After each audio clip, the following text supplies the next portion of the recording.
Football has become robotic, says Cesc Fabregas. Let's listen to what he has to say in the interview he did with Goal last year, 2022. But he feels that the game has changed great for the worse and not for the better, and that he's warned that talent is no longer the priority and that the game's become robotic because of the GPS and preparation has been taken out of the game and emotion of the sports is basically left. So I'll give you word for word what he has said. And he said, football has changed a lot. The change began 4 or 5 years ago, and now it is quite noticeable. I've had several trainers, and it has not happened to me with 1 or 2. It's happened to me with 4 and 5. This is here to stay.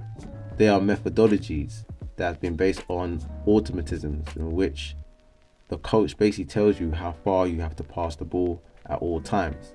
The player has to be placed in a specific place. A robotic game is being made. Then there is the GPS game. Many coaches are obsessed with numbers. If you don't do those numbers, you're not ready to play. That if you rest, you have to do those numbers to maintain the level. Sometimes I'm a bit of the old school in this regard. I've lived great moments, great stages of my career in which physically and emotionally, without training, I had great seasons. Now it seems that if you don't train, you can't be well. It's all based on science, numbers and GPS. He goes on to say that he's noticed that coaches no longer worry about a player's real football ability and instead prioritize speed and strength. English football, let's move on. What the modern coach wants is competitiveness, that the footballer is physically at his best. It is what it is. If one player is faster than another and the one is a bit slower, he has more talent, he plays a stronger and faster guy. I do not have any doubt. That's the National League for you.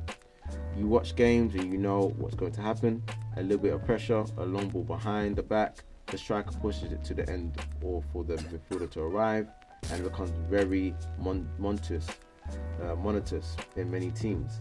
The obsession with numbers is what makes me see that talent is being left behind or that it doesn't matter so much.